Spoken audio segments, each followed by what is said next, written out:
A single Gladiator biplane circles above the Libyan desert. The cockpit is open. The wind screams. Below, 14 Italian fighters climb toward him in formation. He is 47 years old. His hands are steady.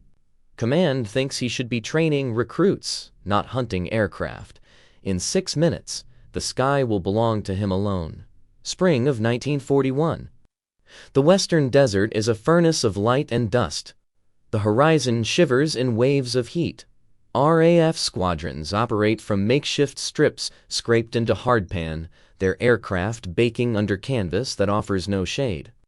Mechanics work in goggles and sweat-soaked shirts. Pilots drink lukewarm tea from tin cups and squint at the glare. The war here is fluid. Borders mean nothing. Armies advance and retreat across hundreds of miles of sand and rock. Airfields change hands like poker chips. Supply lines stretch until they snap.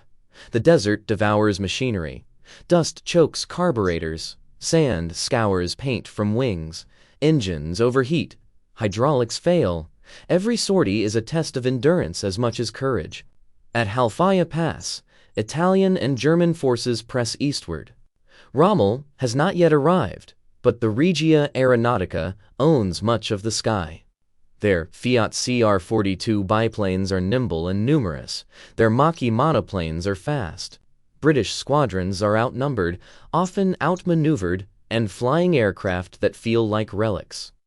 The Gloster Gladiator is a fabric-covered biplane introduced in 1937. By 1941, it is obsolete. Most fighter squadrons have transitioned to Hurricanes. The Gladiators remain because there is nothing else. In this theater, youth is currency. Most pilots are in their 20s. They have quick reflexes and sharp eyes. They can pull high G turns without blacking out. They recover from fatigue faster. The doctrine is clear. Fighter combat belongs to the young. But Hal Kerby is not young. He is 47 years old, a flight lieutenant with silver in his hair and lines around his eyes. He joined the Royal Air Force in 1915, flew reconnaissance missions over the trenches of France, survived the Great War, and stayed in uniform when others went home. Between the wars, he served in India, Iraq, and Egypt. He trained new pilots. He flew mail runs. He became a specialist in desert navigation, an art that requires patience and precision. While younger officers climbed the ranks, Kerby remained a flight lieutenant. He did not seek promotion. He sought airtime. When the Second World War began, Kerby was assigned to No. 33 Squadron in Egypt. His role was administrative. He was meant to coordinate schedules, manage logistics, and mentor younger pilots. He was not meant to fly combat missions. The reasoning was logical. Reflexes slow with age. Vision deteriorates. Recovery from injury takes longer. The RAF had thousands of eager young men. Why risk an aging pilot when fresh replacements arrived every month? Kerby disagreed. He did not argue loudly. He did not file complaints. He simply kept flying. Every chance he had, he climbed into a Gladiator and took to the air. He flew patrol missions, reconnaissance runs, and defensive scrambles. He logged hours when others rested. He volunteered for assignments no one wanted. His squadron mates noticed. Some admired his determination. Others thought him stubborn, even reckless. Command tolerated it, because the desert consumed pilots faster than replacements could arrive. If an old man wanted to fly, let him. It kept the roster full. But no one expected him to excel. If this history matters to you, tap like and subscribe. Harold Arthur Kerby was born in 1894 in the English Midlands. His childhood was unremarkable. His father worked in manufacturing. His mother kept house. Young Hal showed an aptitude for mechanics and an obsession with detail. He took apart clocks to understand their workings. He sketched machines in notebooks. He asked questions until adults grew tired of answering. When war broke out in 1914, Kerby enlisted. He was 20 years old. He joined the Royal Flying Corps, the precursor to the RAF, and trained as an observer. In those early days, aircraft were fragile things of wood and canvas. They carried no weapons. Their purpose was reconnaissance, to spot enemy positions, map trenches, and report troop movements. Observers sat in open cockpits with notebooks and cameras. They froze at altitude. They endured turbulence. They learned to read landscapes from above. Kerby was good at it. He had the patience to scan terrain for hours. He could estimate distances, count vehicles, and sketch fortifications while the aircraft bucked and swayed. Pilots trusted him. Commanders relied on his reports. He survived 2 years of observation missions, a feat that required both skill and luck. After the war, Kerby stayed in the RAF. He became a pilot.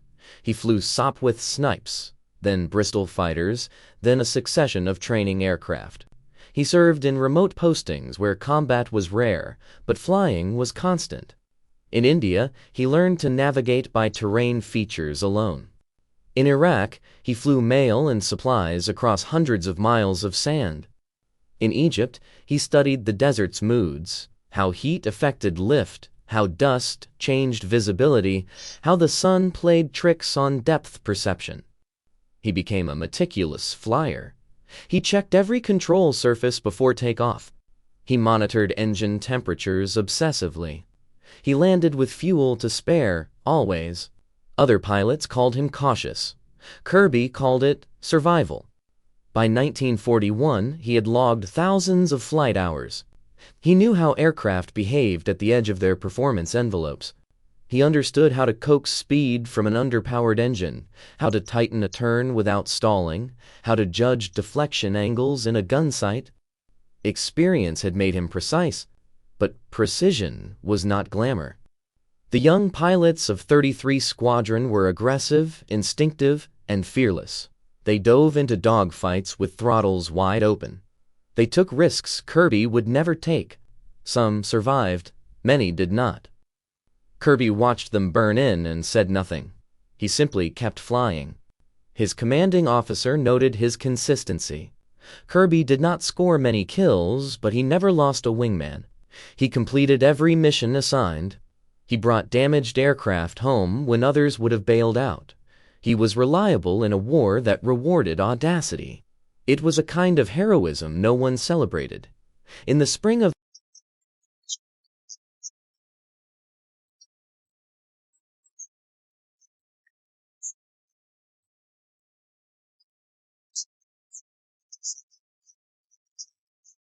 the Gladiators were hopelessly outclassed by modern fighters, but they still flew. Pilots joked that the only thing older than their aircraft was Kerby himself. He took the jokes in silence. Age had taught him that proving oneself required no words. The Regia Aeronautica operated with confidence over Libya. Their Fiat CR-42 Falco biplanes were agile and well-armed. Their pilots were trained, disciplined, and numerous. Italian formations often flew in groups of 10 or more, providing mutual support and overwhelming single defenders. The RAF struggled to match their numbers. British fighters flew alone or in pairs, scrambling to intercept raids that came in waves. On April 24, 1941, intelligence reported a large Italian formation heading toward Allied positions near Tobruk. The enemy aircraft were a mix of bombers and fighter escorts. Estimates ranged from 15 to 20 aircraft. No, the 33 Squadron was ordered to intercept. Most of the squadron was already airborne or grounded for maintenance. Only a handful of Gladiators were serviceable. Kerby's aircraft was fueled and armed. He was assigned a patrol sector to the west. He took off alone. The problem was mathematical. One Gladiator versus a formation of 15 or more enemy fighters. The odds were not survivable. Doctrine said to avoid engagement unless you had altitude, position, and backup. Kerby had none of those. The logical choice was to observe, report, and withdraw. But the enemy formation was heading directly toward British ground forces. If they were not intercepted, they would drop their ordnance unopposed. Men would die. Equipment would burn. The front line would contract. Kerby had a choice. follow doctrine and survive, or engage and accept the mathematics.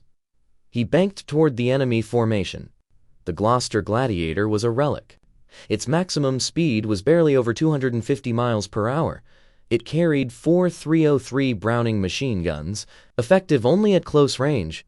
Its fabric-covered fuselage offered no armor. A single burst from a cannon could tear it apart. Against modern monoplanes, it was a death trap. Against a formation of biplanes, it had one advantage: maneuverability. Kerby knew his aircraft intimately. He knew how tight he could turn before the wings lost lift. He knew the exact throttle setting that gave maximum climb without overheating. He knew how to use the sun, the horizon, and the enemy's blind spots. He had learned these things over decades, in 100 different skies. Now he would test whether experience could overcome numbers. The Italian formation flew in tight V shapes, layered at different altitudes.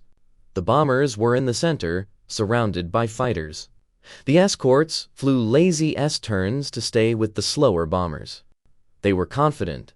They expected no opposition. The British had few aircraft left, and those few avoided large formations. Kerby climbed to gain altitude. The Gladiator shuddered as he pulled back on the stick. The engine strained. The desert fell away below. He scanned the sky, counting silhouettes. 14 fighters, 3 bombers, 17 aircraft total, 1 against 17. He checked his gun switches. He adjusted his gun sight. He took a long breath and dove. The first pass came from above and behind. Kerby picked the rearmost fighter and closed to within 100 yards before firing. His tracers stitched across the Fiat's wings. Fabric tore. The Italian fighter rolled right and dove. Kerby did not follow. He pulled up sharply, gaining altitude before the formation reacted. The escort pilots scattered. They broke formation and turned to engage. The bombers continued straight, their crews trusting the fighters to handle the lone attacker. The Italians expected a short fight, 1 British biplane against 14 fighters. This would be over in minutes. Kerby had no intention of dogfighting 14 aircraft at once. His strategy was simple: strike, climb, reset. Never stay in one position. Never give them a steady target. Use speed only when necessary. Use maneuverability constantly. Force them to chase. Make them react. He climbed again. The Gladiator clawed for altitude. Below, the Italian fighters circled like wolves. They formed pairs and climbed to cut him off. Kerby watched their spacing. He saw gaps. He rolled inverted and dove through the middle of their formation. 2 Fiats turned to follow. Kerby pulled into a steep climbing turn to the left. The Gladiator's turn radius was tighter than the Fiat's. He came round inside their arcs and fired a burst into the nearest aircraft. Smoke poured from its engine. It fell away in a spiral. The second Fiat overshot. Kerby reversed his turn and climbed again. The Italian formation was no longer coordinated. Pilots chased individually, each trying to score the kill. Their discipline had fractured. Kerby used that. He dove again, this time targeting a fighter climbing toward him head-on. Both aircraft fired. Tracers crossed in the Kong between them. Kerby's rounds hit the Fiat's engine cowling. The Italian pulled up sharply, trailing smoke. Kerby rolled right and climbed. The fight became a vertical dance. Kerby climbed, dove, turned, and fired in rapid cycles. He never stayed level. He never flew straight. The Italians pursued, but their attacks were uncoordinated. They got in each other's way. 2 fighters nearly collided trying to follow Kerby through a turn. He picked them off one at a time. A snap shot into a fighter climbing too slowly. A deflection burst into one, turning to cut him off. A head-on pass that sent another Fiat spinning earthward. Each engagement lasted seconds. Each attack ended with Kerby climbing back to altitude before the next wave arrived. The Italians grew frustrated. They expected the Gladiator to run or to fall. Instead, it kept coming. They fired long bursts and missed. They chased and lost position. Their formation dissolved into a chaotic swirl of individual duels. Kerby's fuel gauge dropped. His ammunition counters ticked down. His arms ached from pulling high G turns. Sweat soaked his flight suit. But he did not stop. Every time a Fiat lined up a shot, Kerby turned inside it. Every time they tried to box him in, he dove or climbed through gaps they didn't see. After 20 minutes, the Italian bombers turned back. Their escort was too scattered to protect them. The fighters, low on fuel and demoralized, disengaged. They scattered toward their home airfield in ones and twos. Kerby climbed to altitude and watched them go. He counted. 14 fighters had engaged. 5 were confirmed destroyed or damaged badly enough to leave the fight. The rest fled. Not one bomb had fallen on Allied positions. Kerby turned east and flew home. His engine coughed. His fuel was nearly gone. He landed at the forward strip with less than 10 minutes of fuel remaining. Ground crew swarmed his Gladiator. They counted the holes in the wings. They marveled that the aircraft still flew. Kerby climbed out slowly. He said nothing. He walked to the operations tent and filed his report. 1 pilot, 14 fighters engaged, 5 claimed. Formation turned back. He wrote it in plain language, no embellishment. His commanding officer read it twice. He asked Kerby to repeat the details. Kerby did. The CEO contacted other units for confirmation. Observation posts had seen the engagement. The Italian formation had indeed turned back. Wreckage was spotted in the desert. The claims were verified. News spread through the squadron. The old man had done it. Against all logic, against all doctrine, he had broken an enemy formation single-handedly. Some pilots were stunned. Others were inspired. A few still called it luck. Kerby called it nothing. He returned to his tent, cleaned his gear, and slept. The engagement on April 24th was not an isolated miracle. It was the application of principles Kerby had honed over decades. He had learned patience in reconnaissance missions. He had learned precision in navigation. He had learned discipline in survival. These were not the skills of a young ace. They were the skills of a craftsman who had spent a lifetime perfecting his work. Combat between biplanes was different from combat between monoplanes. Speed mattered less. Maneuverability mattered more. A pilot who could control his aircraft at the edge of a stall, who could judge deflection angles by instinct, who could stay calm while tracer rounds flashed past his canopy. That pilot had an advantage no amount of youth could replicate. Kerby had all of those skills. He also had something rarer: situational awareness. He could track multiple aircraft while engaging one. He knew when to press an attack and when to break off. He understood that surviving a fight was more important than scoring a kill. Dead aces were just dead. His tactics were methodical. He used altitude as currency, spending it only when necessary and always working to regain it. He attacked from unexpected angles, forcing opponents to react rather than dictate the engagement. He never pursued damaged aircraft deep into enemy territory. He never lingered after a successful pass. He fought with the cold efficiency of a man who knew that emotion was a liability. The younger pilots in 33 Squadron began to watch him. They noticed how he positioned himself before an engagement. They saw how he used the sun and clouds. They learned that aggression without discipline was suicide. Some adopted his methods. Their survival rates improved. Kerby did not teach formally. He simply flew. But his example was a lesson in itself. In the weeks following the April 24th engagement, the squadron's morale shifted. The Gladiator was still obsolete. The odds were still terrible, but Kerby had proven that skill could compensate for technology, that experience could overcome numbers, that an old man could outfight pilots half his age if he flew smarter, not harder. Command took notice. Reports of Kerby's engagement reached higher headquarters. The RAF needed heroes. The Desert War was grinding and brutal. Public morale required stories of triumph. Kirby's story was perfect. The underdog, the obsolete aircraft, the impossible odds. But Kerby refused publicity. He declined interviews.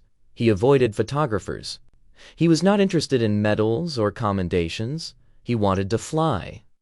Anything else was distraction. His commanders respected that. They gave him more missions. They let him choose his patrols. They trusted his judgment. In a war that worshipped youth, Kerby had earned the rarest form of respect: autonomy. He continued flying combat missions through the spring and summer of 1941. He engaged enemy formations whenever they appeared. He scored additional kills. He protected convoys, escorted bombers, and intercepted raids. He never lost a wingman when he flew with one. He never failed to return from a mission. His final tally was never officially confirmed. Records from the Desert War are incomplete. Aircraft went down over vast stretches of sand where no one could verify wreckage. Pilots exaggerated. Intelligence double-counted claims. But squadron logs credit Kerby with at least 9 confirmed aerial victories and likely more. For a man flying an obsolete biplane at age 47, it was an astonishing record. The impact of Kerby's success rippled beyond his squadron. His engagement on April 24th became a case study in tactics schools. Instructors analyzed his use of altitude, his economy of ammunition, his refusal to be baited into prolonged chases. They taught his methods to new pilots, framing them as principles of defensive combat. The Gladiator itself gained a reprieve.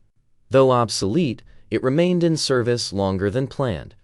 Commanders realized that in the hands of a skilled pilot, even outdated aircraft could be effective. The Gladiator's tight turn radius and rugged construction made it useful for ground attack and close escort missions. It served in the Mediterranean and North Africa until mid-1942, far longer than anyone expected. Kerby's example also challenged assumptions about age in combat aviation. The RAF began reconsidering mandatory retirement ages for pilots. Experience, they realized, was not a synonym for obsolescence. Older pilots had value. They trained younger ones. They brought calm to chaotic situations. They made fewer mistakes. This shift in thinking influenced policy. The RAF expanded roles for veteran pilots, using them as flight instructors, tactical advisors, and test pilots. Men who would have been grounded were kept in service. Some, like Kerby, continued flying combat missions. Others shaped the next generation of airmen. Kerby's combat record also undermined the myth of the young ace.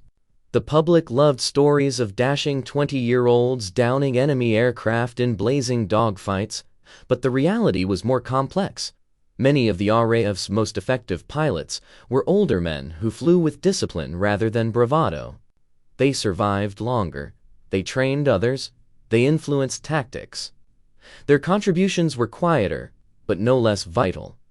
In the broader context of the Desert War, Kerby's actions on April 24th had strategic value. The Italian bomber formation he turned back would have struck Allied supply lines or troop positions. His interception prevented casualties and preserved equipment. One man, flying one aircraft, had altered the outcome of a day. Multiply that across hundreds of such engagements, and individual courage becomes collective survival. After the war, historians studied the Desert Air Campaign. They documented the tactics, the aircraft, and the pilots. Kerby's name appeared in squadron histories and memoirs, often in footnotes. He was not famous. He did not write a book. He gave no speeches.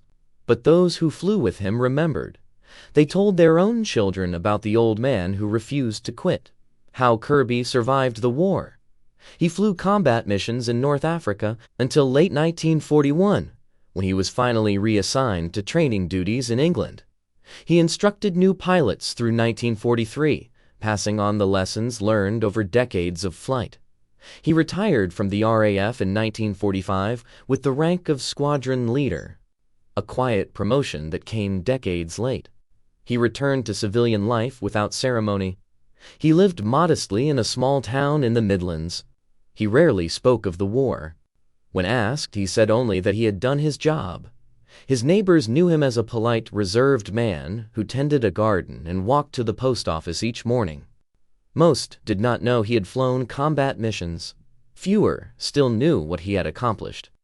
Kerby died in 1971 at the age of 77. His obituary in the local paper was brief. It mentioned his RAF service but gave no details. There was no military funeral. No dignitaries attended. He was buried in a quiet churchyard under a simple stone. But in the years since, his story has been rediscovered. Aviation historians combing through squadron records found his reports. They verified his claims. They pieced together the events of April 24, 1941, and marveled. One man, one biplane, 14 fighters. It defied logic. It defied doctrine. Yet it happened. Kerby's legacy is not one of fame. It is one of proof. Proof that skill outlasts youth, that experience can compensate for technology, that courage does not diminish with age. He was mocked for being too old, dismissed as obsolete, and then he climbed into an outdated aircraft and did what no one thought possible. He did not do it for glory. He did it because the mission required it, because men on the ground needed protection, because the mathematics of the moment demanded action, regardless of the odds. He flew because that was what he knew how to do, and he did it with the precision of a craftsman and the resolve of a man who had long ago accepted that survival was not guaranteed. His story teaches a simple lesson. Wars are won not only by the boldest or the youngest, but by those who refuse to accept limits imposed by others, who see opportunity where others see futility, who bring decades of hard-won knowledge to a moment of crisis and apply it without hesitation. Hal Kerby did not seek to be remembered. He sought only to fly. But in flying, he proved something timeless. That age is not the enemy of valor. That the old can outfight the young when wisdom meets will. That one person, armed with skill and stubborn courage, can change the course of an afternoon, and in doing so, changed the course of war. He was 47 years old. His hands were steady, and when the sky demanded an answer, he gave it in fire and precision.